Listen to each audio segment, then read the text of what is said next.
Blair, stop clicking. Yep, sorry.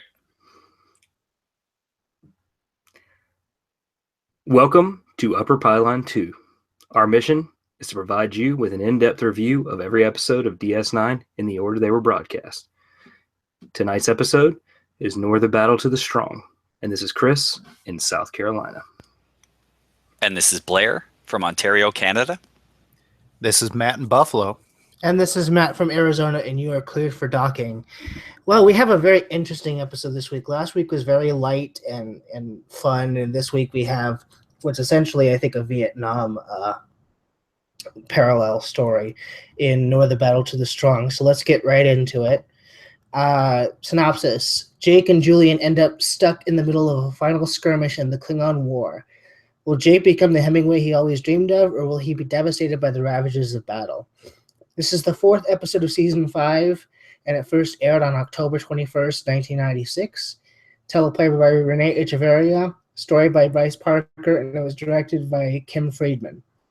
Include Andrew Kavovic as Kirby, Karen Austin as Calandra, Mark Holton as the Bolian orderly, Lisa Lord as a nurse, Jeb Brown as an ensign, Danny Goldring as Burke, and unknown performer as the overly aggressive Klingon. Chris, you have the notes this week to take us into Nor the Battle to the Strong.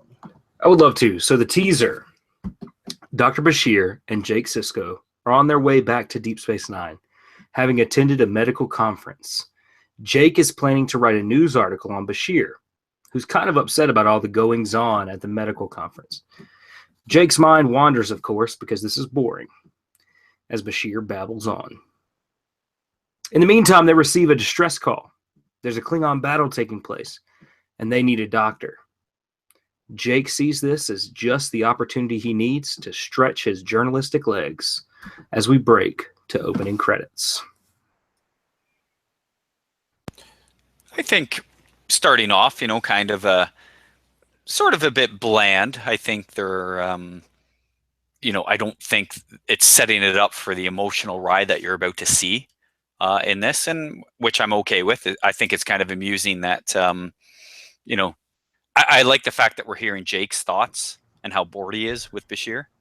I actually thought it was better on rewatch. The first time I watched it, I had those similar thoughts, Blair. The second and third time I watched it, I was like, man, if he only knew. And so I think that's kind of what that's obviously not what they intended with the initial viewing, but when they wrote it, it seemed better to me on the second and third viewing that it was like he's this innocent, has no clue kid who's about to be dropped in the middle of this terrible situation. I don't know if it's a conscious choice or anything, but I've been noticing that these episodes that are super serious and like take you on an emotional ride, they all start off with comedy. Maybe that's because there's going to be no comedy to be had in the rest of the episode, but we saw this with The Quickening, with Quark's advertisement. We're seeing it here, and I do believe when we get to the opening of Siege of AR-558 in the last season, that opens with Rom singing at Vic Fontaine's bar. So, I mean, they like to open these heavy episodes with a dose of comedy. Yeah, and they do a pretty good job of working it in when they can. When they get the little aside with Odo and Sisko talking about Odo's injury, that's a fairly lighthearted spot. And then the gallows humor, dark humor, sardonic humor of the people stuck in this battle is a different type of humor, but it's not just that. There is a little bit of a fairly decent balance through this episode. But yeah, it starts off definitely at the lightest is ever going to get during this episode. And let's not forget the Dax Captain Sisko conversation. That's not comedy per se, but is definitely on the lighter tone as well. Sure. So this is a fantastic open. Let's not. No, sorry, Chris. So we talked about it before in a different episode, the Wharf on Trial episode, where they break kind of the narrative mold. Did anybody have any thoughts, opinions on the narration? Because do we ever get that other than captain's logs or personal logs? Do we ever get a running, like, literal narrator through an episode? I don't remember that. I think we had it through Data's Day in in TNG. That wasn't that him writing a letter? So same concept. Same con. Yeah. All right, good point. But I again, I still like it. It's not very often we get to see the inside. Like, how many times have we seen the Paj going and talking, and we all chat about how we think he's a bit of a doofus sometimes, and what is he thinking, and oh my God, can he stop talking?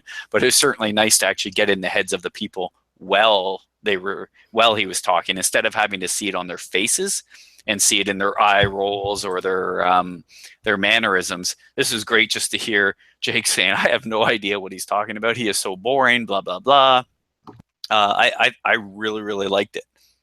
And I like it as a through line for the entire episode, because you kind of get the internal monologue and the emotional journey that Jake takes. And I don't know that this episode would have worked without that. I don't know that Sirach Lofton is a good enough actor to truly pull that off in the way that this does with the writing. And the writing's just really good, I think, on those. If the writing was bad, I would probably think differently.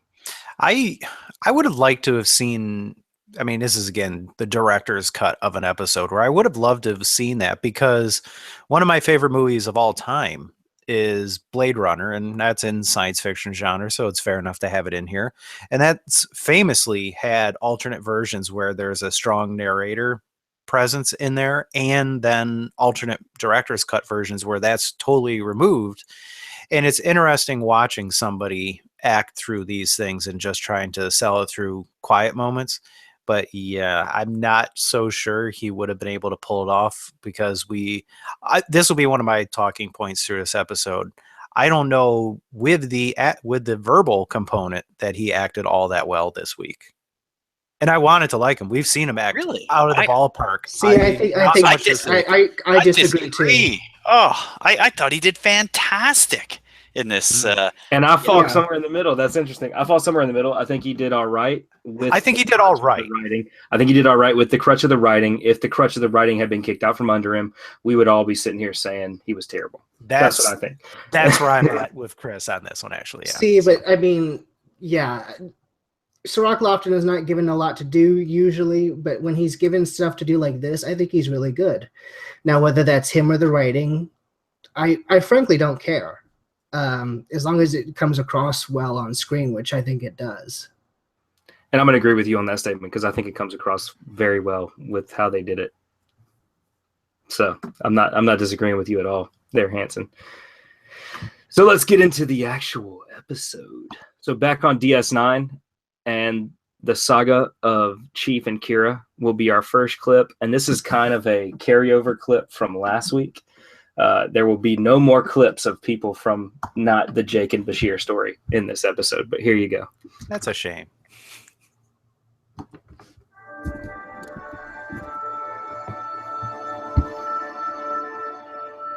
What is it, Quark?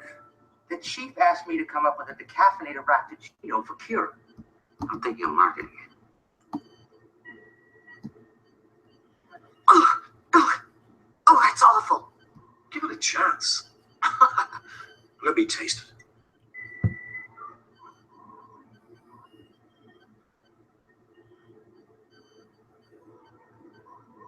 Quark, I did the best I could. The removal of caffeine from beverages has plagued bartenders and restaurateurs for centuries. You can't expect me to solve it overnight. I'm not paying for that. So much for Quark to Gino. To get her off caffeine, not poison her. Oh, you make me sound like some kind of addict. She has maybe 2 Raptaginos a day. Look, I just don't want my son to be born with a caffeine habit, that's all. You're being ridiculous. But his pregnancy always makes men hysterical. Excuse me, this is not the first baby I've had. Excuse me, Keiko had Molly. It's not up to you to tell Kira what she can and cannot do. She is carrying his child. He should have some say. As the lessee, he does have certain rights. Back home, pregnancy is considered a rental. Rental.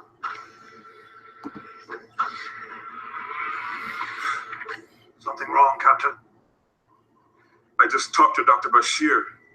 He's on his way to Ajalim Prime to answer a request for medical assistance. Jake's with him. According to the latest reports, Klingon ground troops have captured 2 settlements in the northern hemisphere. Half the colonists are still trapped on the planet, and there are no ships in the area to evacuate them. We're 3 days away at best. The Farragut will get there the day after tomorrow. Bashir says that he and Jake will leave as soon as the relief teams are in place. That means I'll be home by Thursday. Doesn't give you much time to snoop through Jake's things.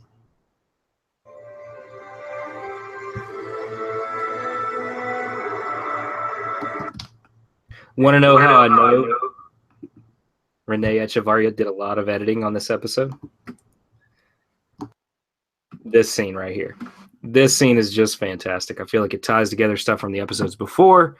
It brings in what we're going to do this time. It is an amazing scene that kind of, to me, shows how a good episode by episode show could be written.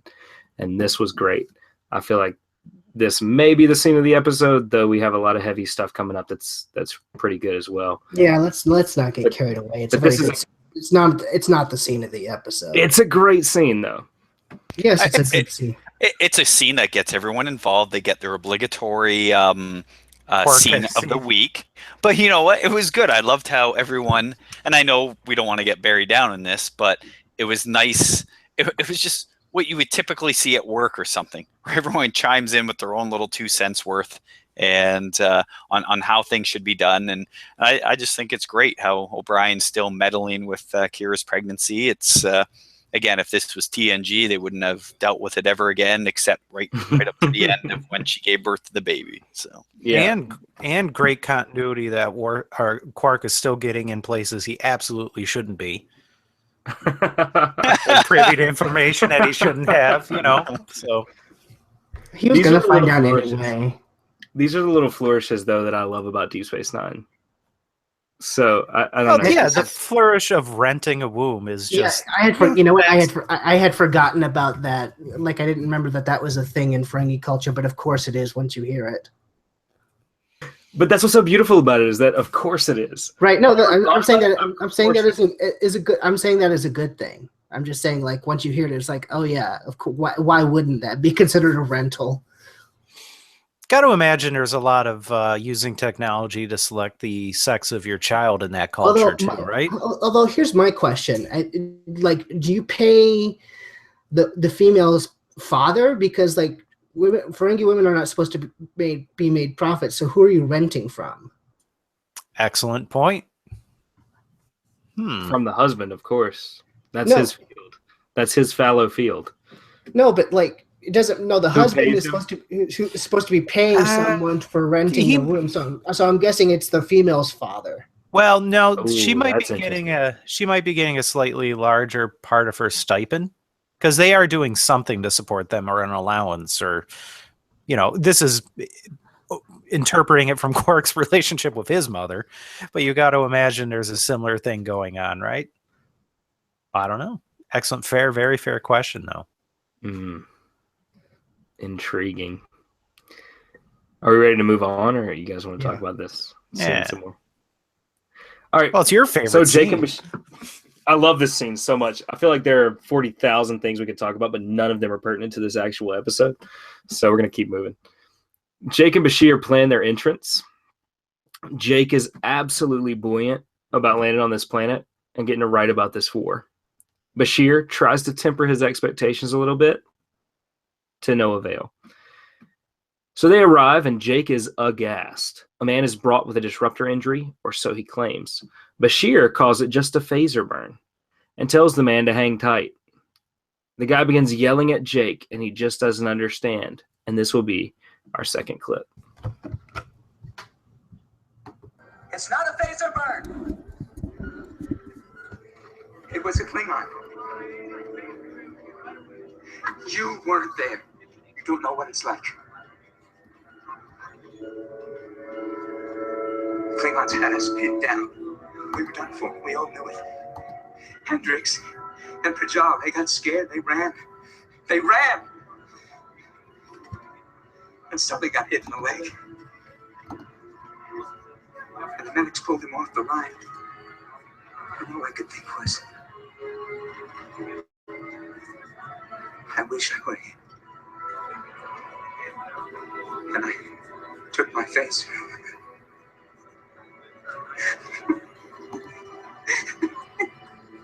Oh God! What did I do to myself? What did I do? Find someplace else to stand. No problem.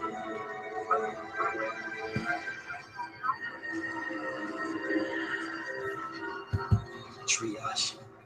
The sorting of the wounded. Forces decisions that I gotta get a grip. Focus.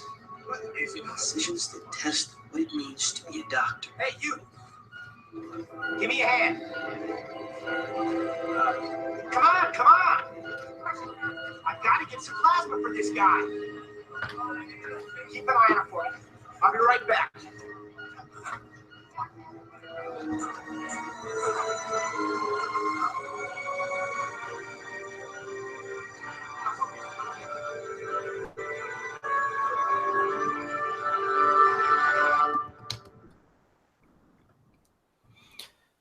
So I think coming out of that clip, I want to take a moment and just throw some love towards Bashir this week.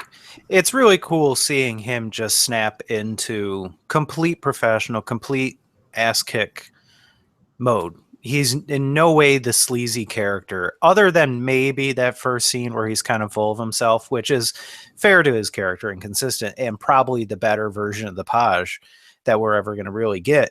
But once he goes down there, he's into action Bashir, and it's just cool seeing him be an extraordinarily competent character. And then you see him be the heroic character later on and just a very good companion throughout. He has a very quiet, well, not even that quiet, but he is like a MVP in this episode. No, he's great in this episode too. I completely agree. I was even going to bring up the word MVP because I don't even know if we've ever had Bashir nominated for MVP in a UP award before, but I absolutely agree with you there.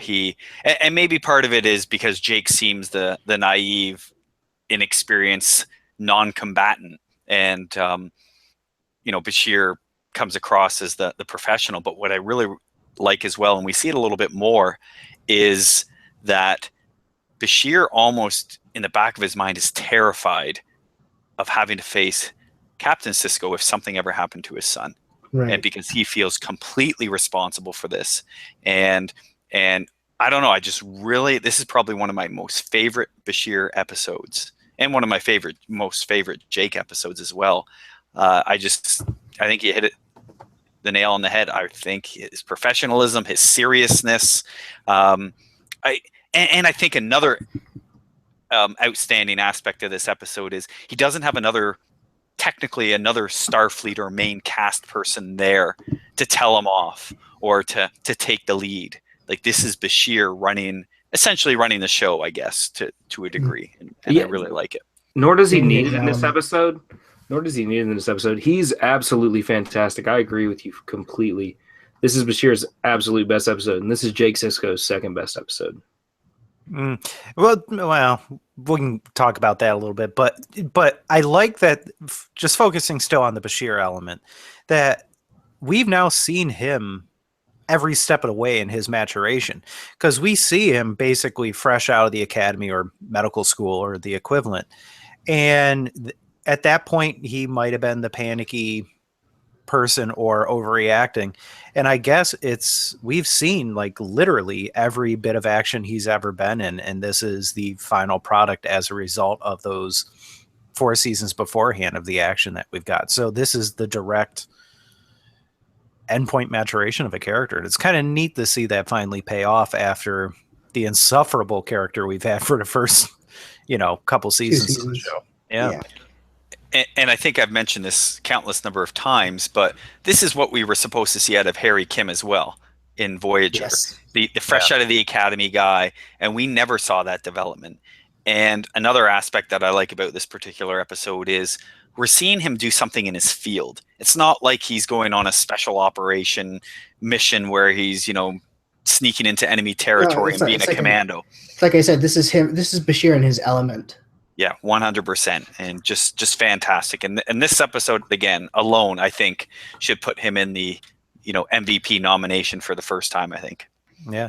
And so, and then more towards that clip, I'd very much like to hear Blair's opinion on the scene of them. It's like right out of ER or a war movie of just swirling around, injuries everywhere. And just, I'd like to hear your opinion on how that just kind of came off in realism, because they were clearly going for as real of a war action that they could ever show in Star Trek. There's blood, Right. people dying on the floor. And plus, the idea of, I mean, I don't know how it came across to you, Blair, as someone who served in the military, but I always like the idea, and I like seeing it in Star Trek, of the imperfect Starfleet officer, in the sense that, up until this point, they've portrayed them as like sort of infallible. They're ready for anything.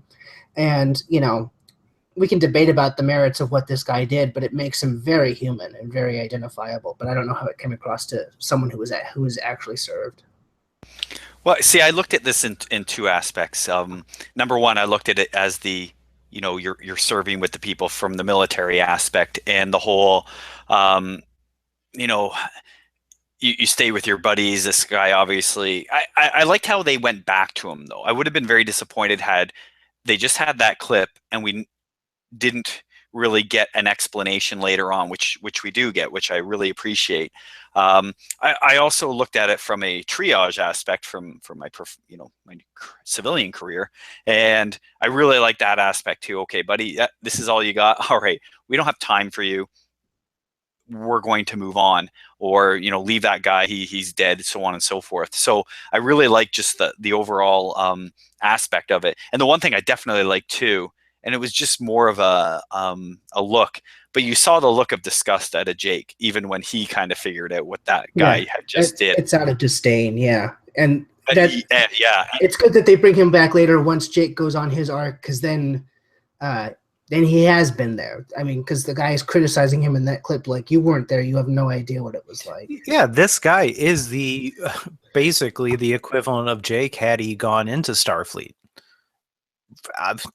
That's my interpretation of it. That is, like, had Jake followed his dad's wishes, or sort of wishes, or just assumptions to go into Starfleet, this might have been him. Just clearly wasn't prepared for what they went into. Maybe had some idealized, glorified image of what this would be like, and just it was not it, and this was the result. So that could have been Jake if you put him in a flak jacket and a phaser and put him out there to face a horde of Klingons coming over. Yeah, and again, you brought it up earlier, the infallible Starfleet. We don't see it very often, and I really like that we did. Too bad we couldn't see a little more of it in this particular episode, but I really like the fact that everyone wasn't a Starfleet hero here. I mean, but I think you do, in a sense that, people are coping with it in different ways. So you had the soldiers on the battlefield who were obviously going through PTSD and their own physical injuries. But then even the scene later where the medics are joking. I mean, yep. That is still the infallible Starfleet that we want to see. It's just a different form, because that's how they cope. Yeah, right. Absolutely. And I've seen that happen as well too. It's a way of a coping mechanism to sit around and talk with your fellow colleagues about something that was really horrible and stressful, but it's certainly a way of kind of making a joke about it too. Not that you're joking at the misfortunes of the people, rather you're trying to just keep yourself sane. Exactly. To Matt's point, just poking around, and I do this sometimes of what I perceive maybe to be a important Star Trek episode or a potentially controversial one, and looking just at what the vibe is in the Star Trek community about any given episode. And this one certainly seems like one of the ones that, if you are a Deep Space Nine hater, and believe it or not, I know it sounds weird, we're on a Deep Space Nine podcast, there are a lot of people that hate Deep Space Nine, and the ones that do are going to cite this episode. And I think it's in large part because of this guy. Because is there anybody that is more absolutely not the idealized Roddenberry modern human than this guy? Cracks under pressure, shoots himself in the foot to get away from his duty, and just the idealized I think you could say that about. I think you could say that about almost anybody in Deep Space Nine, though. Oh well, yeah, but I mean, this one is just like bonk bonk. This is gonna like over the head. This is gonna piss off a lot of people. I would imagine this and In the Pale Moonlight would piss off a lot of people because there you have the captain of the show making a deal with the devil to get to trick someone else into entering a war. Yeah, but this guy is just he would not exist. No, he wouldn't. In the Roddenberry. And for me, I mean, I think personally, I don't know. Maybe I live in my own bubble, but it just seems to me that the Deep Space Nine haters group that may have been a little bit stronger in the 90s when they weren't used to it, to me, from what I've seen, is largely disappearing. When I see Deep Space Nine talked about now on Facebook or in various groups, it's usually with a lot of positivity and people saying that it holds up the most out of all the Star Trek series, and it's because of things like this. This is why I like Deep Space Nine, is because it's not afraid to shun the Roddenberry ideal, which never. I mean, I like the other shows, but that hopeless optimism, or just seemed always a little too naive for my taste.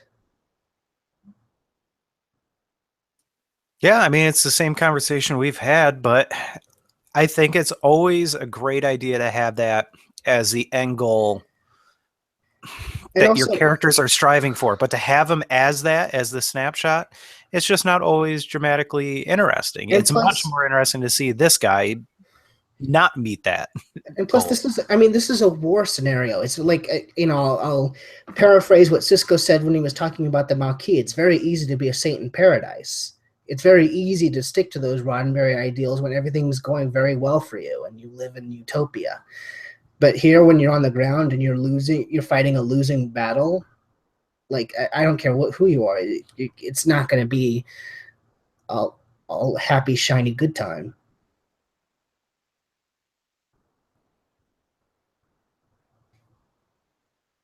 But it should be. No, it really shouldn't. Not in the middle of a war. And because of that, Jake begins to freak out a bit when he's asked to help out with all these dead or dying people. He's finally given some scrubs, and he actually jumps into the action. Death and destruction weigh heavily on Jake, but he works hard, and he keeps it moving. Back on the station, Odo is dealing with his new solid form, and not so well, I might add. He makes a poignant statement about the frailty of humanity. And then Dax arrives to tell them about the Farragut going down. Sisko calls for the Defiant to get prepped. Commander Sisko is about to become Commando Sisko. Yeah, how badass of a moment was that? He was very... You could tell he's hiding a lot of stress and coping with it well. But as soon as he got word that the Farragut, R.I.P., Star Trek Generations Farragut, by the way. Yeah, I was heartbroken when I first saw this. Yeah.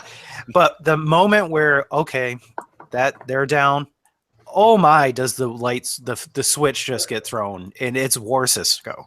I mean, just like that. And it's the same kind of moment. It's the same thing.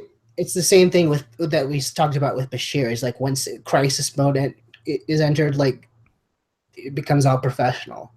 Right. The one kind of like, I know it doesn't need to be there, but man, would I have loved to have seen the Defiant come flying in with Dad coming to the rescue on the most badass ship that Star Trek has, basically kicking his ass, everyone's ass to get to his son. I would have liked to have seen that instead of the ceasefire's back. Ooh, I wanted a nice fight at the end, but I mean, that would have been fun, but I don't think that's the point of this story. I know, but man, give me my badass moment. No, it's certainly not the point. I can't believe you're the one who is advocating for more action, and I'm the one advocating for a more thoughtful character and ending. Hey, I'm sorry that, I'm watching an episode and the whole storyline about the father coming to the aid of his son suddenly was a lot more relevant to me watching this one. I just wanted to get up and punch things watching this episode. As a child born in the 80s, I also wanted Sisko to put on his commando makeup, obviously from my quote, and roll the hell out and save his son from this amazing There was some terrible very scene. nice, gesturing Chris was doing, putting on his commando makeup. I think people know what that might be. I mean, I won't deny that would have been cool and it would have been totally within Cisco's character, but that's not the story they want to tell. Different episode. Yeah, definitely a different episode. Admittedly, I would yes. But I would almost argue that we saw Commando Cisco for about 5 seconds, and then what we saw for the rest of the episode was helpless father Cisco, who was just trying to keep busy, and I liked those scenes. Yes, it's a Yeah, 3-day right. He trip wasn't there, badass so Cisco for the rest of the way. He was just hey, it's hard to maintain badassness for 3 You know. days straight. He just can't sit in the captain's chair with an intense stare. Must go faster, must go faster. It won't. That can't sustain. No, and I think that, well, we'll get to it obviously, but the scene in the engine room with Dax is one of my favorites Right. in this episode. I want to just point out that we have like our A and B kind of settings. It's all one storyline, but A and B settings. Any part that's in the B setting in that the Defiant or Deep Space Nine, and it centers mostly around Cisco and just his having to let an adult son go. Oh, I just absolutely loved every one of those scenes. So that just goes from this to that Dax scene coming up. Him working through this emotionally, I thought every one of those parts worked extremely well and were really interesting. A wonderful companion to the A setting. And it's more of the Avery Brooks that you like, Matt, and that I think a lot of us like, is that it's the quiet, more reserved, enduring pain and silence sort of Cisco, rather than him being over the top. Right. well. And This was sorry. I was going to say this was a great father-son moment or father-son episode without them really being in the episodes or much at all until the end scene. And I've always liked this episode, but now that I'm a father, and granted, Smonsky, your son is a lot younger, but my kids are a little older now. Oh man, that just tore at the heartstrings even that much more. And Chris, your kids are of various ages. But yeah, it just meant a lot more now watching it from this perspective than maybe when I was in university and was, 19, 20 years old. I was maybe more into the battle scenes than I was the father-son stuff, but this was fantastic. Yeah, it's an intriguing point that you make there, Blair, because I have a son and he's only 3, but he's insane. He does insane things. He can achieve any purpose that he sets out to do, and he's like 3. And so you're like, you could kill yourself because you have no clue what you're doing. And so I'm constantly on the watch out for him climbing up to the ladder to feed the fish and falling off and breaking his neck on the, on whatever. So I feel this almost every day that I'm with him, this fear that you're just going to die. You're going to die, kid, because you don't understand. And here's Jake in the situation where he's going to die and he may not understand. And it takes me back to the beginning of the episode, like I said, Blair, with the that open where you're just like, why? But you see the naivete, and that's what it's for. And so it's always been a part of the shows that I thought worked really well were the father and son relationships. And we saw that. I remember one of the very early episodes, like Babel, where he couldn't talk. And that was just a very, really heartwarming, very realistic father-son thing. But this is just the continuing maturation of it. And I was particularly moved in the scene where Odo, where he was talking about, it just seems like yesterday he was 5 years old and scraped his knee, and I was the only one that could make him feel better. Yeah, I had that exact moment. That morning that I watched this, I went with my son for his vaccinations, and I was the one to hold his little hands and comfort him after he got shot. And I'm like, cut to 6 hours later, I'm watching this episode. I'm like, oh my God, I just had that exact thing. I'm always going to remember. I was the one that had to help him get through this. And, that's just like, oof. Imagine in a few years where I'll be looking back on that thinking that was only just a couple days ago that happened. Do you get that feeling like, how could you do this to me, Daddy? As he's looking you in the eyes and he's screaming. I No, always got I that. didn't Like, get that. I got what him. did you do to me? He was a little champ. He got the reddest I've ever seen anybody in the world ever get. And then I got him to stop crying in like 10 seconds. And then he was smiling at me. And I'm like, all right, I think I just did a dad thing there and I got something good to happen. Well, Smoski, if ever you have more, 4 out of 5 of mine were like the really feel baddie shots. But let's keep moving, guys, because we're still not even halfway through the episode yet. So we're back with Bashir, and he's making surgeon jokes to cut the tension of all the wanton destruction and loss of humanity, the gallows humor, as we mentioned earlier. Jake's stomach, however, begins to turn, and Bashir rushes him outside so he can puke. On their way back in, Bashir and Jake discuss the guy who shot himself and the ravages of war.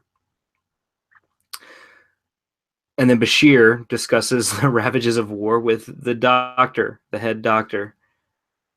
Sense that war is bad, that this battle is terrible and nonsensical, and no one really understands why, but they're all there and they have to do stuff about it. Meanwhile, Jake and Kirby have become fast friends. They discuss the battles and what's going on outside. Jake is very worried because the danger is palpable to him. Bombs are firing overhead and the nurses jump into action. They need a generator. Bashir and Jake head to the runabout to get one, but they're attacked. Bashir goes down and Jake hightails it completely out of there. Jake ends up on a battlefield littered with Klingon corpses. He keeps running until he runs into a wounded soldier. The soldier tells the story of this battle. It was a success, but Jake can't take solace in that, and the soldier calls out Jake for his cowardice before he dies a sickening death. Now, there's a lot to unpack there, but what I wanted to start off with is something that Matt, you and I talked about when we were reviewing the ship, and one of the things that we thought we could do better is they didn't really sell the tension as much as we wanted them to. Here, I feel like they've improved on that aspect. I feel like it's a combination of it being a bunch of medics, so they're not soldiers, they're combat medics, but and Jake, a civilian, being trapped on the front lines with this impending Klingon encroachment onto their territory. I felt a lot more of that this week than I did with the ship. What did you think? Totally agree with all that. And I will focus it even a little bit more in that I thought it helped a lot with the Klingons as a really viable threat. Because we don't see them on screen until the end, where we get, unfortunately, 2 kind of goofball ones, but whatever. But for the most part, through this whole episode, they are just they're a force of nature that's just coming. We can't stop them. It's only a matter of time before they get here. And we see the effect of them. And not only does it ratchet tension, it provides you a pretty legit enemy that's like legit scary. And all too often, I think the Klingons come off as the posers. And this is the first time in a while, Way of the Warrior, basically, and even then some of it's goofy, that they are a legit, like, oh yeah, these are supposed to be what they are all this time. And yeah, it was very good in this episode for most of it. What I aside really like, from their mortars. I think they're like their mortars are firecrackers, that come over. But what I like too, though, and again, it just ratchets up the tension. And I forget if it was around here or a little bit later on, but basically, Jake's saying, "Well, we're a hospital.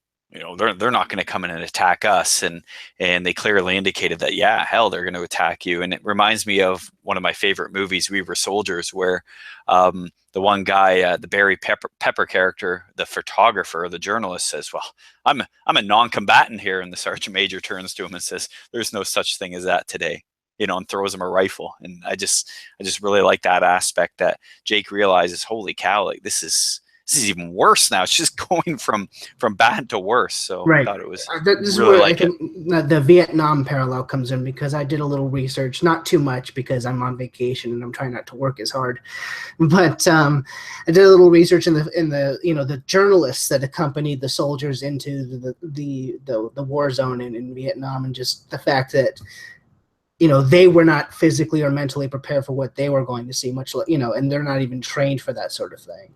So it hit them even harder than some of the soldiers. Yeah, good point. So the guy in the crater, should we talk about him now? Kind of the direct opposite of the shoot yourself in the foot guy. Right. I mean, he is a plot device, but at the same time, I like that this episode doesn't give Jake some sort of like out or release or relief until the very, very end. If he's not in battle at this point, he's thinking about, his failure of what he did in battle, or how much he's not prepared for any of this. What I like about this episode the most is that it builds Jake as like a perfect, human non-Starfleet officer. It's just, he's flawed. He has his own self-doubts. He doesn't get everything right. He's basically what I look at is he's the complete opposite and kind of apology for Wesley Crusher. Because I actually feared for Jake. I mean, I know he's not going to die per se because he's in the credits, but I believe that he's in danger. I never, every time they try to put Wesley into danger, I know he's smarter than every adult there. He's going to get out of it just fine. Yeah, I can remember watching this the first time through, though, and not knowing much about the coming episodes. And I bought the tension in this episode at every turn, even the Bashir tension, that Bashir might be dead. So I just feel like some of that is just, this is well written, it's well done. So the tone is consistent. They make you feel like you're in the middle of a war. They definitely do, even though even this time. War. It's an ugly war, not a nice Star Trek war. No, because had this been Wesley Crusher, as you were alluding to, Hanson, when Bashir went down, Wesley Crusher would have ran in, picked him up, grabbed the generator in one hand, Bashir in the other, and dragged it all the way back and made it back. It's whereas I just absolutely love the fact he just ran away. It's just phenomenal. And then, of course, like you said, runs into one of the most hardcore soldiers you're going to run into out there. And, that was just great all around. Who even goes as far as like he's scolding him as he's dying. I mean, like, yes, how much it's of it, an insane scene. No, but how much of a haunting image can you get? Yeah, to Chris's point that it's well written, I'll agree with that. Well done. I can't necessarily agree with, because I don't like the acting of the two main soldiers that we see, shot in the foot and dying in the crater guys. I don't like how they acted the scenes. As written, it's not bad to good. I mean, it's fine. I didn't like how either of those ended up coming across. And that's just like a little nitpicky. It's hard to explain where I don't like an acting, but no, I didn't dig either one of those guys. I think those are more acting choice criticisms than writing, because I look at it more for what it does for Starfleet and Starfleet officers as a whole, rather than how they individually perform. But I mean, I was able to let it slide. I know what you're saying. They both kind of hammed it up a bit, like they're playing to acting. the back row. Yeah. But I felt like the point was coming across, and again, I feel like they're getting better at defining these sort of like, what is Starfleet like in hopeless situations. And I keep alluding to it, but I think they finally get the perfect combination when we get to AR-558 at the end of the seventh season. Well, they end up giving you the right answer in this episode. Is yes. What is Starfleet made of in a no-win situation? They're human, and you get like the crazy last man standing on the hill, quote unquote, the hero guy here, and he scolds Jake for it, and then you get the guy who isn't cut out for this, and you get the full spectrum, and then you get the just snap into your role, Bashir. You get like the full spectrum in this, and that's all you need is just a fair depiction of everybody, the characters that you see come out of these things. It's not necessarily preaching to you at any point during this episode, really. I don't think. Yeah, but that's why I like the acting choices by these two characters, I guess. They're playing just a Because they are checkbox kind of a character. One is playing the Boy Scout, and one is playing the Craven, and I'm completely okay with that. So it's kind of it's a little heightened. Playing it to the fullest. Absolutely, Okay. yeah. No, but as a lover of pro wrestling, you know I love the height. Yeah. So which one was Doink? Yeah. Which one was Dink? Yeah. I think you can make that choice for yourself. Sure. But yeah, but that's all fair. But I will say that rubs a little funny when you have the triage scene, the first scene you see in the war, where it's like as real as you're going to get.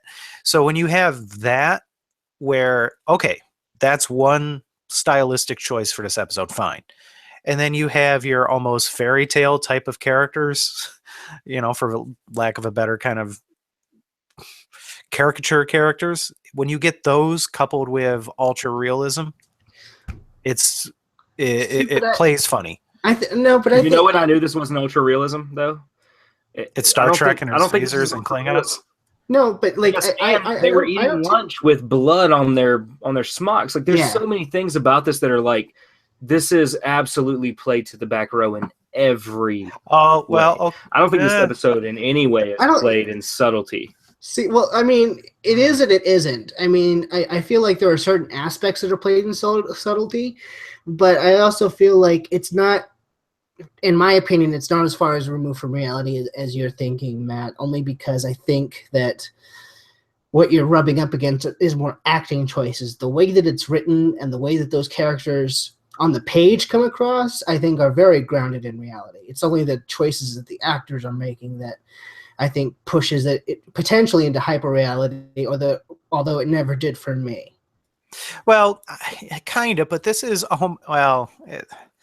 there is the acting thing, and I don't have a real problem with Jake kind of facing the three ghosts of Christmas in this episode, which is kind of what he's facing with just it's the three ghosts of wartime.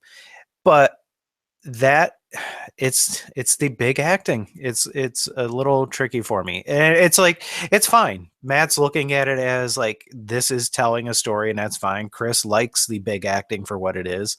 I think it's a little rough. I mean, it's all kind of fair, just opinions on this. And I'm not saying that I'm not trying to discredit your opinion or anything. All I'm saying is that I think where you're getting the away from grounded realism is simply in acting. I don't think it's written in a way that takes it away from the ultra realism that it is. No, well, I would have to kind of go back and look at it like a little bit more fine-tooth comb for that, but it didn't really strike me.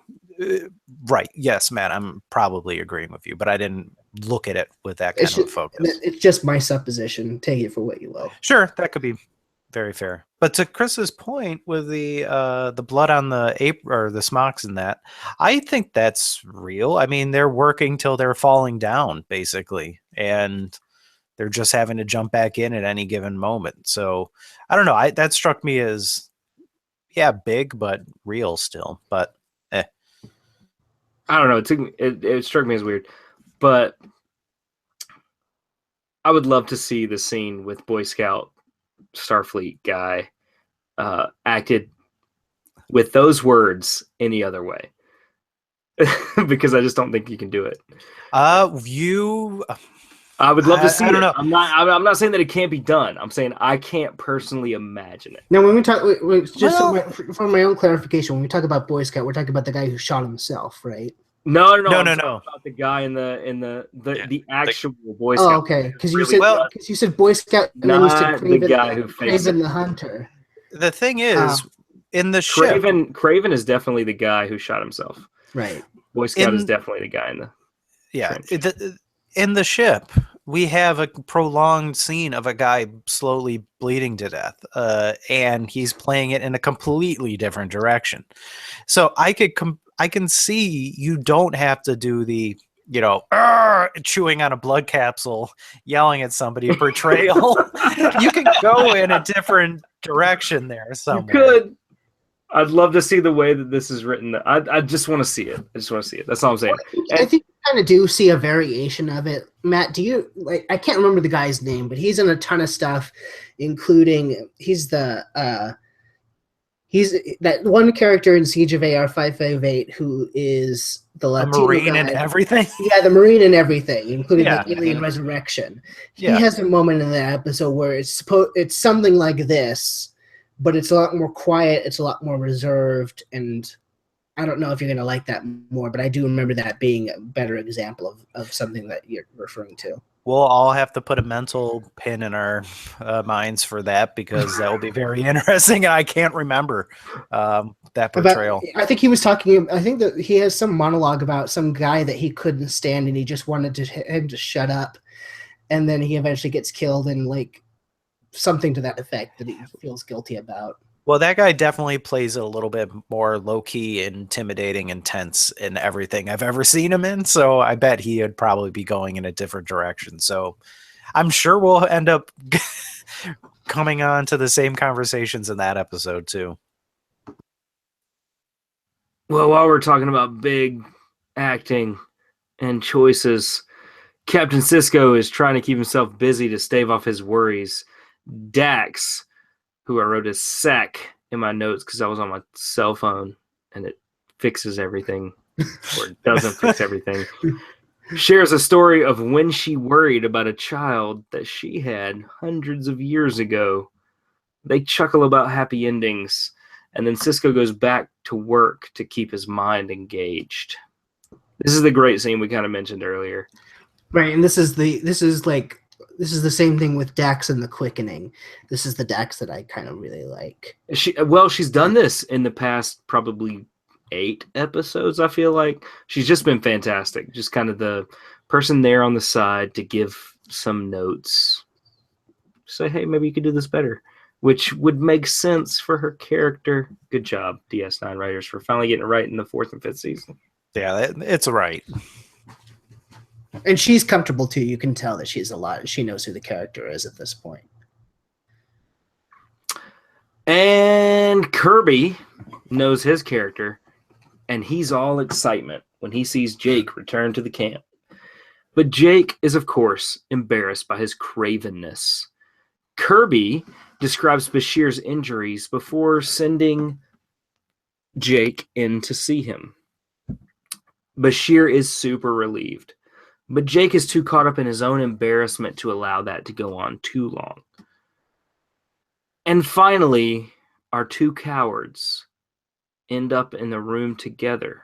And here's our 3rd clip of the evening. Here you go.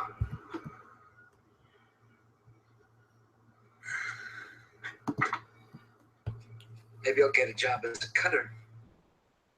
Work. What's a cutter? You know, on a mining team. They're the ones who split asteroids up with phasers, so the excavators can get at what's inside. You gotta have good aim.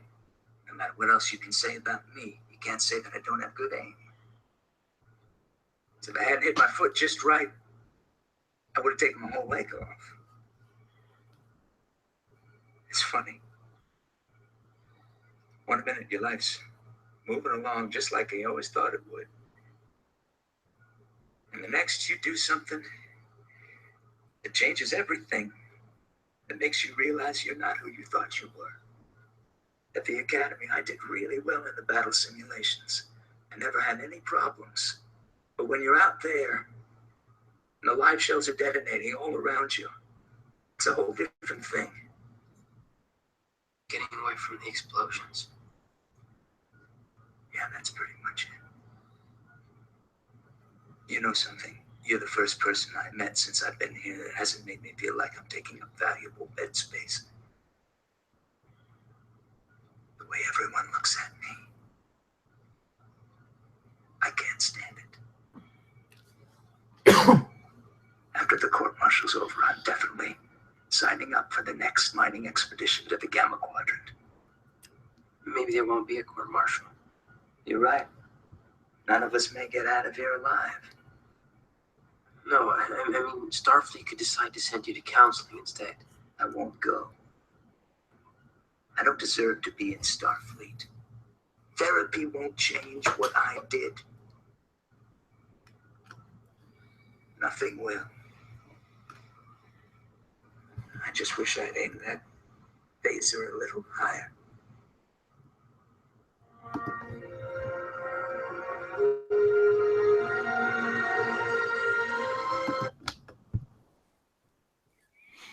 Is anybody kind of hoping he took that mining gig and got stuck on the wrong side of the wormhole during the war? No. A little Of tiny all bit. places. Yeah. Let's go back further into a war zone. Right, but Yeah. I think it was just a metaphor to like I want to find the most obscure place and the Yeah. most obscure part of the galaxy and just disappear. Sure. And okay, just so that I feel like I understood it correctly, when he says I should have aimed a little higher at the end, that means he's It's saying junk. he should have Shoot his balls off. Yeah, that's right. Killed himself. No, balls. You Yes, think? of course he meant to shoot himself, kill himself. Yeah, he was going to take the O'Brien out. See, Which and again, that's the and I fe- non-Roddenberry thing. And I felt that, I mean, compared to his earlier scene, his acting now is a lot better. It's a lot more quiet. It's a lot more ballsy. Yeah. Yeah, that's definitely a way to go. And I gotta have sympathy for actors in that they're told to come in on a show they've never worked for before, and he's told you're in a panic, you're in a ton of pain, war thing. PTSD, yeah, it's just how do you not go really big? But still, it's tough. He was better in this scene. Oh yeah, Yeah, I think it was much better in this scene. Yeah. And he wasn't playing it to the 47th row either, though. He was Right. playing it to Jake Sisko. And it cuts. I think this is good writing. Yeah, this is that high level kind of survey through war, or the at least this depiction of it, that they want to have these caricatures, and this is the continuation and completion of that guy's caricature. And it certainly leads Jake into this next scene where he freaks out on the nurses who are making these morbid jokes. Bashir pulls him outside to discuss the illogic of war. Is this a clip or anything? No. Okay, this is like the one point where I got genuinely like, oh, come on. This is the only part that I had like a little hard time with, that Jake would kind of not get it and lash out. I know that they need him to kind of lash out, but this didn't feel like it was the right place for him to do that, because yeah, he's naive in some ways, but he's still fairly wise too, in many respects, like savvy with how people kind of are. And for him to just kind of completely misread just didn't feel right for his character to kind of blow up. I don't know if it's a misread. I took it more as a result of what he just went through, that like the last thing he wants to be hearing after he almost got killed is about these people joking about, how would you like to die? And I'd like to be decapitated. And no, but then your brain lives for at least 2 minutes. So you get to stare at your headless corpse. And, that would be the last thing I would want to hear after I just barely got out of. I barely got out, but the gallows humor doesn't work for me at this point, or doesn't work for Jake at this point, because he just watched a man die, and then he's also dealing with his own embarrassment, and he's dealing with the guy who he now has kind of become friends with, who is ashamed because he was in the same situation. So he's dealing with like a threefold thing. I think that they set it up to where this wouldn't seem like something that's just silly. And let's also not forget, I mean, he's had his wise moments, but Jake is a character that's supposed to be still, 17? Maybe 18? 18. He's definitely 18 in the scene. This is all right, but my interpretation is that when he is faced with all those things, he wouldn't lash out like that. He would go and sulk. This is also like the writer. He would go write about it. I don't think he would lash out and just shout at people. But like I think this being his first war experience and this first combat experience, you don't know how people would act. He may And not. I go think off that and- when your buddy, because the guy who got up and finally like pushed him over the edge, if it had just been the other two that he didn't really know, I agree with you, Smonsky. I don't think he would have done what he did in this scene. But the fact that it was his buddy who jumped up and like, or when your throat slit, like making the joke, and he's like, no, finally, like he's like, no, it's his buddy who's doing it, and so he feels more comfortable saying those things to that particular guy, and they establish that in the writing. And not only that, like when he's talking to the guy in the last clip that we just heard, the guy who shot himself, I mean, I get the sense that he's kind of looking for a way, you know, when he's suggesting like maybe there won't be a court martial, maybe you can go to counseling. I also think that that's Jake searching for a way to absolve his part. Like maybe I can go to counseling and maybe I can just make this better. And the guy says, no, this will never be fixed. This is something that you will have to live with for the rest of your life. And that's something that he didn't want to hear. And so he has that in the back of his mind. And then he's listening to these three yahoos talk about their gallows humor. Yeah, I would get upset. And you got to remember too that we haven't really spoken about a lot is a couple things. He still feels horribly guilty that he left Bashir. That not only is he a coward, but he actually left Bashir behind and ran away, and left his whatever friend or whatever you want to call him at this point behind. And another thing that we really haven't spoken about at all in this episode is we're going back to that narration. Remember, he is writing all his thoughts down during this time, and to write your thoughts down in stressful times or just any time, it really you know, maybe it's making you think more about your thoughts than just, okay, I'll just deal with it later. I don't want to think about it. He is really thinking about it because he's writing the entire time, which we see, you know, the end product at the end of the episode. But yeah, I just really like what we're seeing here. And I believe that he just reached a tipping point. Yeah, maybe it's not necessarily the Jake Sisko that we would normally see, but this is Jake Sisko that we, you know, he even admits it. I've been in battle before when the station's been attacked, but he's never really had the exact same experiences here. So I buy him lashing out. Yeah, and being in battle and then actually seeing battle are two different things. Yep. Well, the war is at the back door. They try to evacuate, but Jake ends up caught in some crossfire. He bravely takes up arms and somehow stops the Klingons from reaching the patients. But he nearly crushes himself in the process. And this is our final clip. Jake, look who's here. Don't move. Let Dr. Bashir check you for injuries. What happened? I came back for you when I realized you weren't on the harbor. The ceasefire has been reinstated. The Klingons are pulling out. It's over. The timing could have been a little bit better, but he seems to be all right. Sealing the entranceway was a risky thing to do. You nearly brought the whole ceiling down on yourself. You never would have got those patients out alive if you hadn't done it. You're a hero. More than anything, I wanted to believe what he was saying. But the truth is, I was just as scared in the hospital as I'd been when we went for the generator. So scared that all I could think about was doing whatever it took to stay alive. Once that meant running away, and once it meant picking up a phaser. The Battle of Agilon Prime will probably be remembered as a pointless skirmish, but I'll always remember it as something more. As a place I learned that the line between courage and cowardice is a lot thinner than most people believe. I wasn't sure whether to show it to you or not.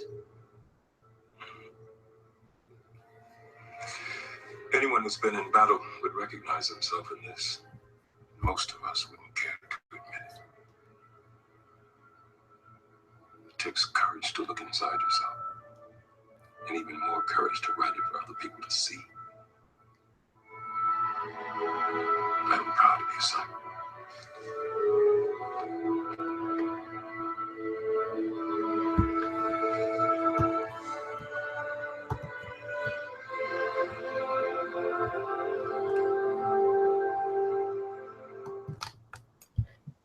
And with that, we break to closing credits.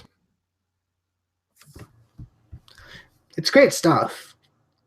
And I like how the fact that, I mean, they arrive and they assume off the bat that he did that on purpose. He's the one who like picked up the phaser and saved them, when in reality he was just as desperate. It's like, but he just said in one instance desperation meant running away, and the other one it was just picking up a phaser and firing wildly. And I think had this been TNG or maybe Voyager, this would have been an episode where Jake all of a sudden gets brave, picks up a phaser, kills 2 Klingons, and is a hero. But Right. this is DS9, where again, I just love the whole episode. He just a complete desperation, dumb luck, almost killed himself in the process, and Just so happened to save everybody. absolutely. And what I really like too about this episode is Bashir gets to read the article, novel, whatever. I guess it's an article. Gets to read it too, and you see the look of, I don't know if it's distress or holy cow, how did I not see this, or my God, I should never have taken him there. Look what struggles and trauma I just caused him. And then you see it, and it was only 2 seconds, and then it flips to his father, where you see a caring father that, just he couldn't be there for his son, but he is now. So he can chat with him and try to help things out. Really liked it. And I mean, like, and how easy would it have been to, if people are calling you a hero and assuming you're a hero, how easy would it be to just go along with that narrative and save face and never have to talk about the fact that he made choices that he's really not proud of? Well, this is where I think the ending's a little funnier and more nebulous, because I don't think, as it's shown and what is read, it's not necessarily a given that he is not. It's not sure what way he's coming down on his intentions on firing that phaser. Oh, I thought he was absolutely truthful. He was 100% truthful, and you hear him in the way he. Is yes. Truthful that he just fired wildly? I don't think that's. I don't think that's clear in the episode. No, he absolutely is truthful, and I think it's crystal clear. Yeah, because you see remember, we've been listening to the narration throughout the episode, so we've already seen what he's written, and presumably, I know it's a little bit of a jump in faith and logic here, but you have to assume that what we've been hearing throughout the episode in his notes and how afraid he is and all that is actually what made it to the final edit, I guess. Right, and what he says at the end, it would make no sense if that hadn't made it into the final edit. That last sentence that Sisko and Bashir are reading, it wouldn't make any narrative sense if he went to write if he's saying it's a thin line between cowardice and courage, it's implying that he showed cowardice and then he showed courage, where the parallels aren't necessarily true there. In the end, it doesn't necessarily show courage. I don't think that's what that line meant at all. I think. Yeah, I don't think he means that he showed it particularly, but just that it was perceived as courage. Because I think that line is reflecting back on what he thought about that soldier at the beginning when he first comes in after being shot. Like it's very easy to call someone a coward. It's about everyone that we saw, all the characters. It was a fine line between cowardice and courage. Whether it was the nurses and doctors, whether it was the soldier that shot himself or the soldier that died, or even Bashir and himself trying to run and get the generator. I think it was everybody, not just a particular person. I mean, I'm intrigued. I don't know. I'm intrigued, Smosky. What is it particularly that you don't see? Because it's the immediate scene where he has to pick up a phaser and has to just fire it wildly. And this is where I think when he says it's a thin line between coward and being a coward and being a hero, or whatever the line was. Cowardice and courage, yeah. Yeah, that is, of course, referencing the soldiers that we saw, but it's also his journey. I think that's when a writer is doing that, you're drawing the parallels between multiple different things. And that when he is, of course, mentioning the soldiers, but he's saying himself. So that means he showed cowardice early and that he showed heroism and courage later. I think that's I think that's misreading. I think it's absolutely an intention of when you're a writer and you're trying to be a pretentious writer, you're going to write multi-layered things. And that's what he's striving for. I'm always. sorry about, but they call him a goddamn hero in the scene right before. But he doesn't say, no, I'm not. And then he writes later that it's a thin line and that I can easily be a hero one way and a coward the next. No, and but it's not a fair comparison. That, if running away, he says, if running away would have been the way that I would have saved my life in that scenario, he would have done the exact same thing. You're totally trying to read something into this that's not there. No, I don't know if it's not there. I think that what you're saying there. No, it's is not. there, Smonsky. But they show him being a coward in one scene and then being called a hero in the next. Yes, but that's not there. It's there. They showed it. That's the point of the episode. No, you want him to jump like immediately and say, "No, I wasn't a hero." He's just in the middle of being rescued, for God's sakes. It's a concussion, for crying out loud. But then when he goes home and writes a goddamn article saying it's a thin line between the two, it's him saying he's a hero in the second. No, I think he's writing about the perception of a hero. I don't think he's writing about the... No, this is right. It's not anywhere near as clear cut as what you're saying, guys. Then how did three of us get it and you're the odd one out? It's not as clear cut. This better not cost us a 5.0, Smonsky. It's not a 5-star episode. There's shit acting throughout it. But it's not as clear. Of course, the article is about his personal journey. Why absolutely the guy is writing an article about this was my journey through it. My perception of my journey. And I think that he recognizes his conception of what is going on. And I think that's where we differ, is that you are saying what is actual courage, and all he's talking about is what people perceive as courage. So that's where I find the difference. The way I took it too is like when he says that line, is I took it to mean like his journey was like, you have no idea what real courage and real cowardice is unless you experience it for yourself. That's the way that I took, because he starts off this episode so ebullient that he's going to go into this battle and he's going to have this rich story to tell, that of heroics and what's this guy doing here that shot himself? This guy's a coward. And he realizes that heroics are a dirty, grimy process of awfulness. That's what that line means. It has nothing to do with his choices. That's all right. If you think a guy who wanted to write about the war and wrote about it all himself, referring to himself, that's insane. Wait a minute. I don't think it's insane. I think if you read any Hemingway, you'll see that stuff. This is the same guy who's been nothing but like honest with what he's been writing this whole time, and at the end, you think he's going to change it? I don't know what you're talking about. He's writing about himself in here, and that he's referencing finding courage in the end, and I don't think he did. Again, I ask you, how did three of us get it, and you're the only one who doesn't? I know, I'm fucking wrong, so let's move on. Oh, who's editing this episode? Well, I mean, it's just that, guys, he's talking about his own journey in this writing. He is, and to say otherwise is nonsense, and that he is claiming that there is He's not claiming that he was courage. Whatever. He's not.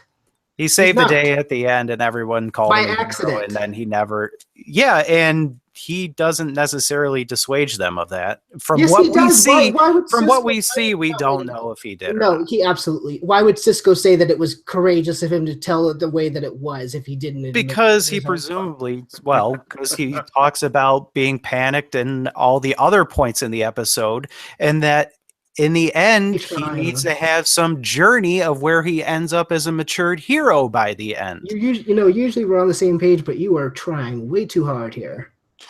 All right. So he wrote a story talking about he didn't grow at all during any point of this journey. No, I think he learned a lot. He grew, but that doesn't mean that he has to call himself a hero and courageous by the end. That means he realizes that the choices people make on the battlefield are much less black and white. All I'm saying, and I don't know why you have to completely crap on it, is that this is not necessarily a one interpretation ending. We don't see what he wrote, and my interpretation is that he seemed to have show himself as having a bit of a journey in the story, and I don't think he did actually have that journey. I think he was not necessarily super honest in the end of his internal story that we see. So yes, you don't think shows that he tells everyone that he is not the hero through most of it, but then he ends up, and this is his journey in the end. And I don't think that's actually true. He doesn't have a journey in the sense that he starts off thinking that going into battle is some glorious thing that he can write pulp fiction about, and you're saying he doesn't grow at all from that sentiment by the end. None. Well, he does, but I think he goes on an have emotional arc, doesn't he? Well, but I think he also wants to tell everyone that he found his heroicism in the end, and I don't think he did. Well, we all had a journey on this episode, so let's go to final thoughts and ratings. Blair, to you, sir. Final thoughts and ratings. Thank you. First off, I think we should let the listeners give, what a way to get good form feedback on this episode. We should have about 20 posts on this. Yeah. Maybe Smonsky and Hansen will continue their discussion. Yeah, listeners, tell us if you see this twisted reading into the ending or if you agree with the same majority. Maybe we should let Hansen go first. If Hansen, why don't you go first? You go first, Matt. Go first. 5 stars, 4 stars. Your tears are going to give so much strength when I give this a crap score. Go for it. There's Tell me no why way I'm you're gonna wrong. give this a crap score. Whoa. Every time you open your mouth, we drop a point. Oh, God. All right, Hansen, you go first this week then. I'll go second.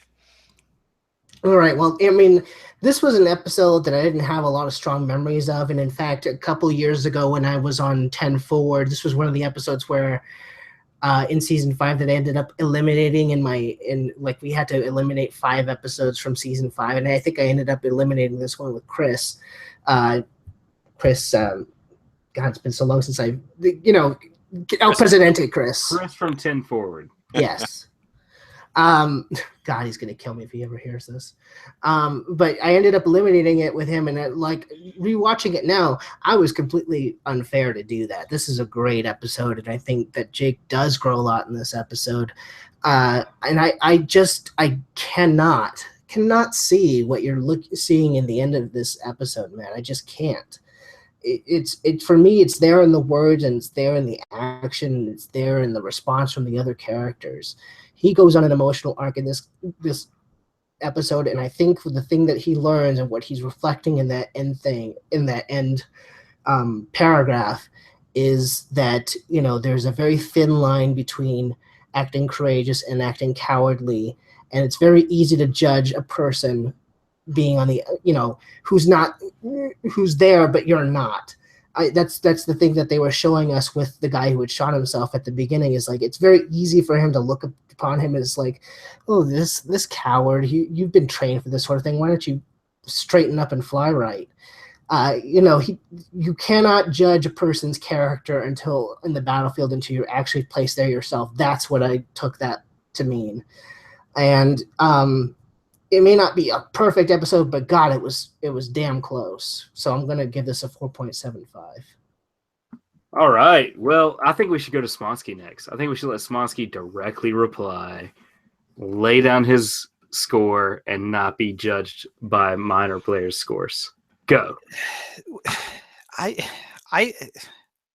right. So the argument against me is I'm not allowed to interpret an ending as being. I didn't say you were allowed. Final thoughts and ratings, my opinions.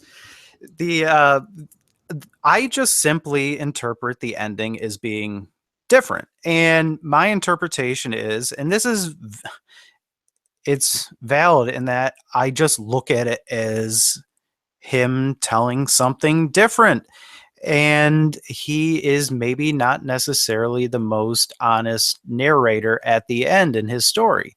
And I don't know why that needs to be a point of contention. I think he just wanted to tell story about his growth, and it ends up with him maybe fibbing a little bit because it's a continuation of his continuing cowardice, and that he gets a lot of applause from people of him saying he's a coward. Anyhow, that's the interpretation of the ending. It's a perfectly valid opinion. End of discussion there. It's just my opinion. Whatever. Now, for the technical reason why I don't think this is a perfect episode, we're going to effectively have the same score, Matt. So just chill out. This is a 4-star episode because of the technical thing. And it's what we talked about at length with a philosophical disagreement on how you might want to handle this episode. I thought they went a little big. I think they wanted to have an extremely realistic episode.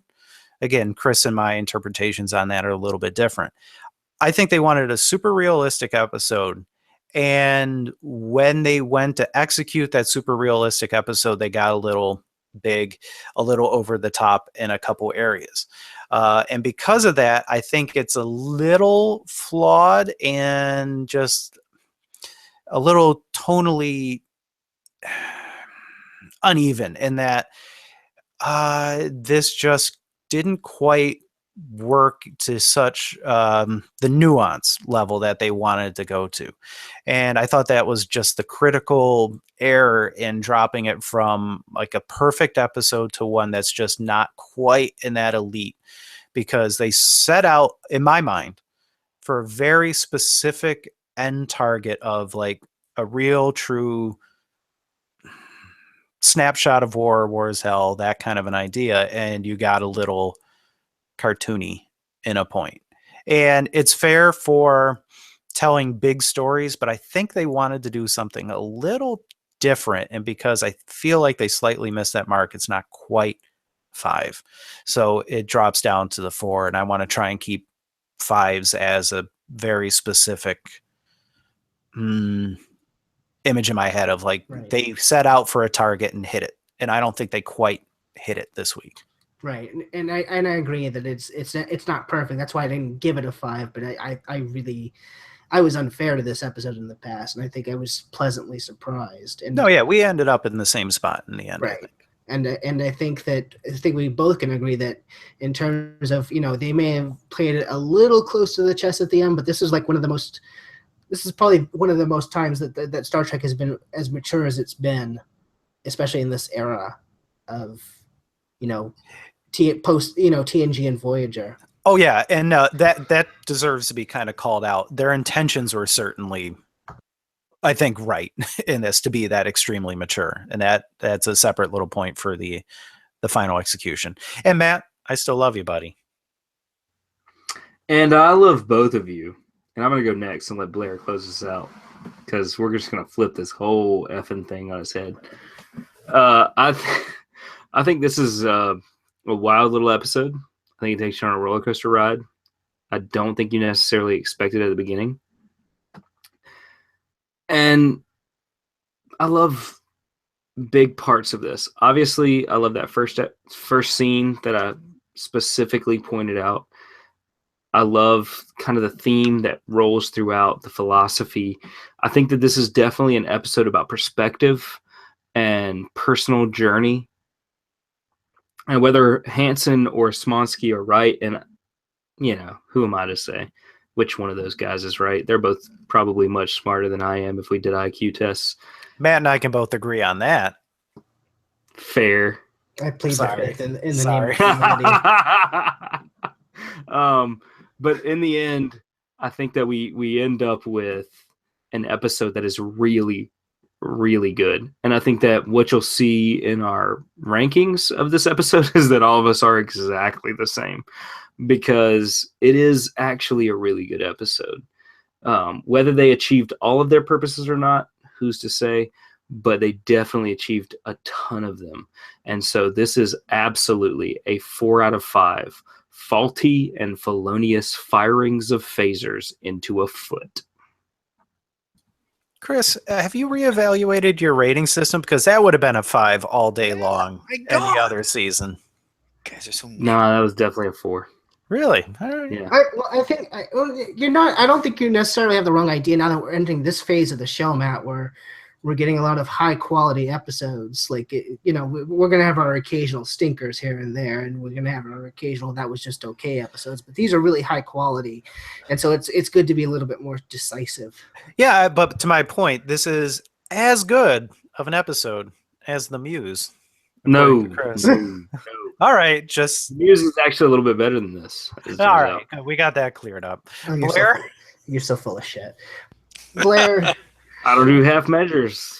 Blair, take us home. Well, I think for me, and again, we've talked a lot about personal opinions and beliefs tonight. For me, this is a very good episode. I really, really enjoyed it.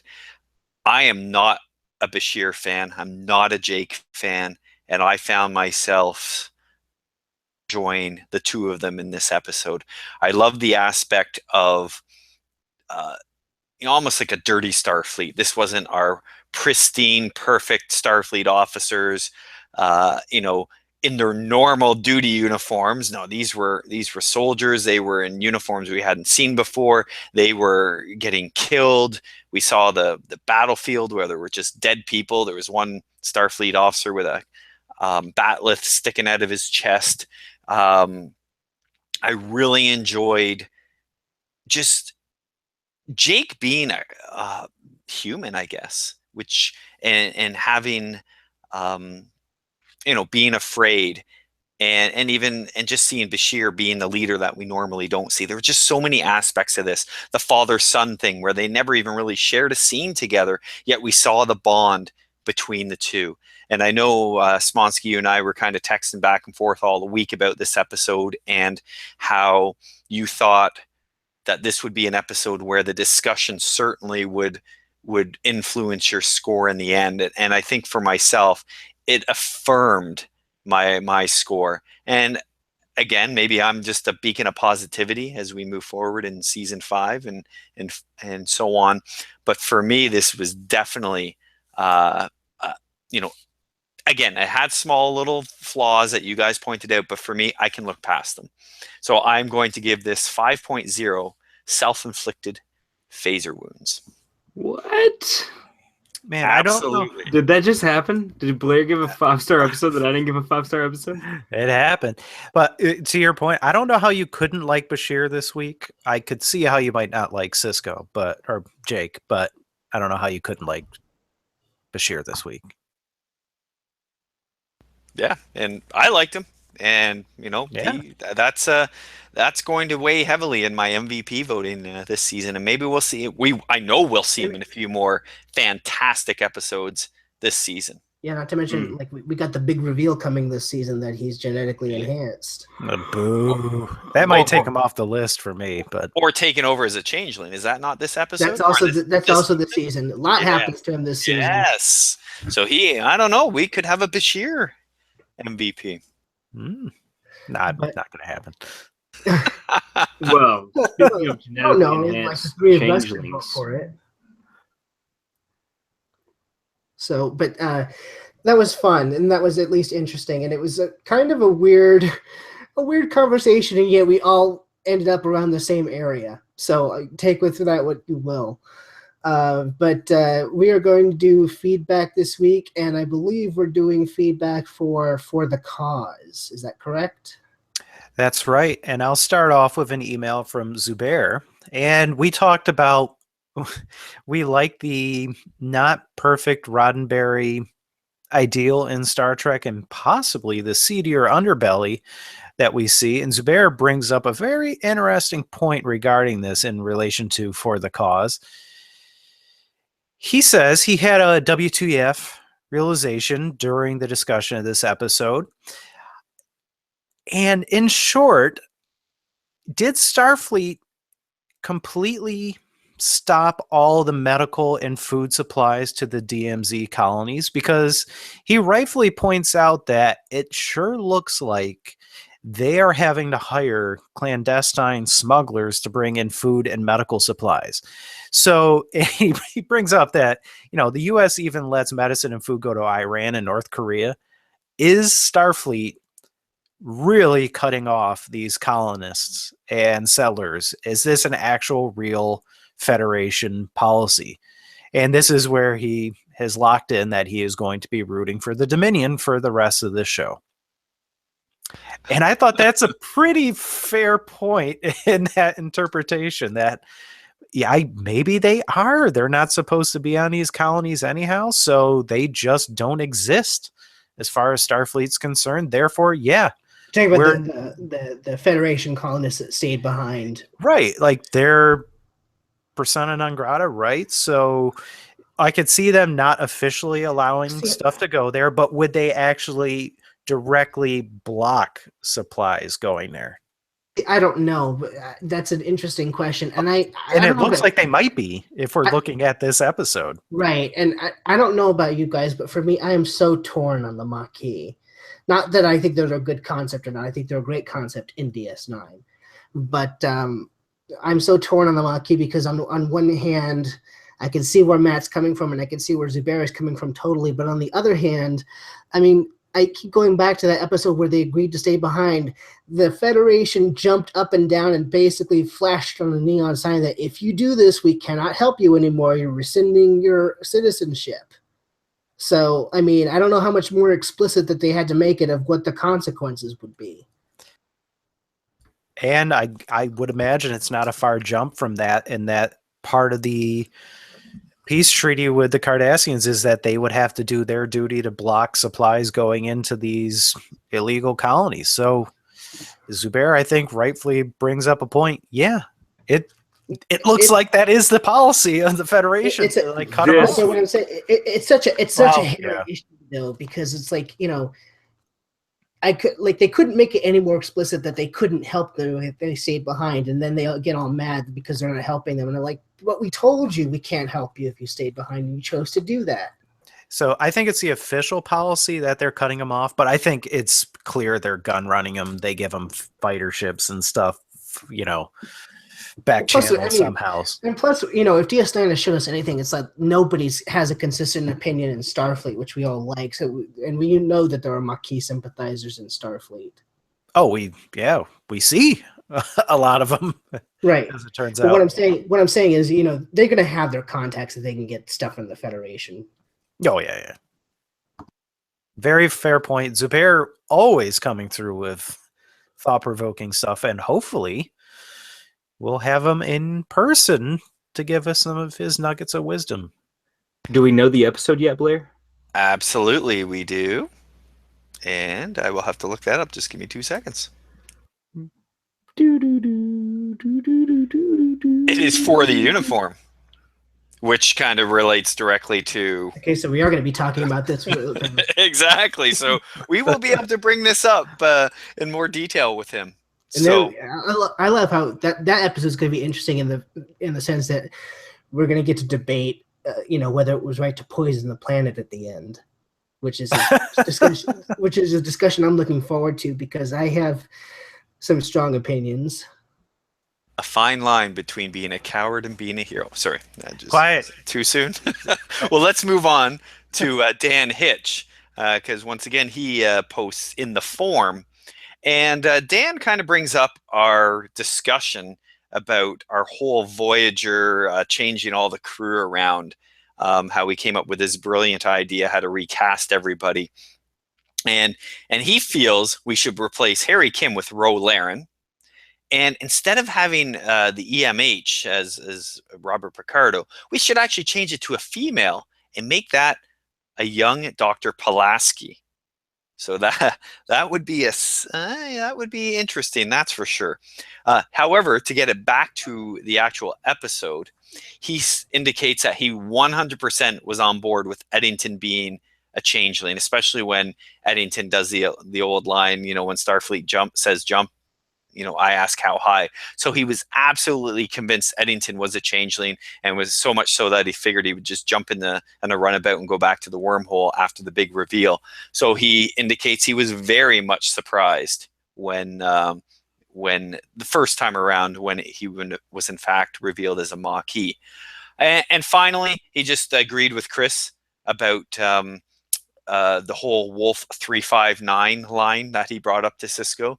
He thought he was being a bit of a douche in regards to that. So and indicated it was very un-Canadian, which I must agree with. No. So thanks, Dan. Canadians are never douches. Never. But yeah, it seems like, again, I don't remember from the time, and I wasn't active online at the time, but it sure seems like every fan just took it as a given that he was a changeling. So yeah, he wasn't the only one that was fooled by that. Right. And then it'll be interesting to talk about for the uniform, because one of Eddington's sticking points is that, why are you coming after me and making this personal? And I'm like, well, you made it personal with calling out Wolf 359, so what did you expect? He went below the belt, and he's like, why are you trying to get me now? Well, thanks, Dan. And we're going to move on and let Chris read the next one. Which is from Kieran McDuff. And we all know how deep Kieran McDuff can get on these things. And he actually enjoyed our review. He personally thought this episode had some awkwardness, and so therefore he gave it a 3 out of 5. And he was intrigued by our Cassidy Yates idea, though he thought that it was a little too late. But he's all for her and Balana hooking up, because Kieran is a dirtbag, just like some other of us who are on some other podcasts talk about dirtbag things. And so definitely go to the forums, check out Kieran's and Dan's reviews, reply if you would like, and you could always email us as well, like Zubair does.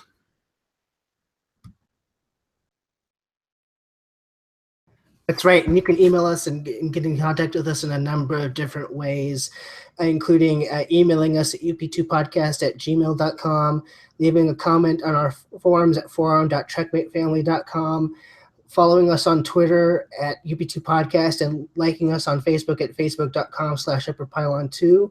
Giving us 5-star iTunes reviews also helps get the word out there about the show as we get into more rich, interesting, hopefully fiery, debatey topics like we do on this episode review. So thank you for that. We really appreciate it. And we're also all personally on Twitter. I am at mhansen0207, HANSEN, talking about all things Star Trek, all things science fiction, all things Marvel Cinematic Universe. We're about a month away from the next Marvel entry in Spider-Man, so I'm going to be talking a lot about that. So have a chat with me about any of those topics and so much more on Twitter. I can be found on Twitter at ProSubZero if you want to talk about that very fun, well, not fun, that's certainly not the right word, but the very interesting Netflix series, The Keepers, if you have any theories on there, or if you want to complain with me about John Ringo's writing style. Good concepts, terrible writing style. Let's talk about science fiction writing complaints on there. And I can be found at Medic1849, where I am still tweeting about hockey playoffs and replying or retweeting other people's hockey tweets. Down to Penguins and Predators now. Go Penguins. And someone owes me a start of a Golden Girls review. I know summer's coming. Well, at this point, Matt, when this releases, because timey-wimey, wobbly things, it's already been happening. Enjoy. I'm going to hold you to at that. Carnivore J. Thank you so much for joining us this week. Very interesting discussion, very heavy episode. And join us again next week when we talk about perhaps Keiko's best performance on Deep Space Nine when she's possessed by a power wraith in The Assignment. This is Blair from Ontario, Canada. Until next time. War is hell. And this is Chris in South Carolina. The Lord tells me he can get me out of this mess, but he's pretty sure you're effed. I'm Matt in Buffalo. And this is Matt from Arizona. Closing hailing frequencies. Docking clamps are open and you are cleared for departure.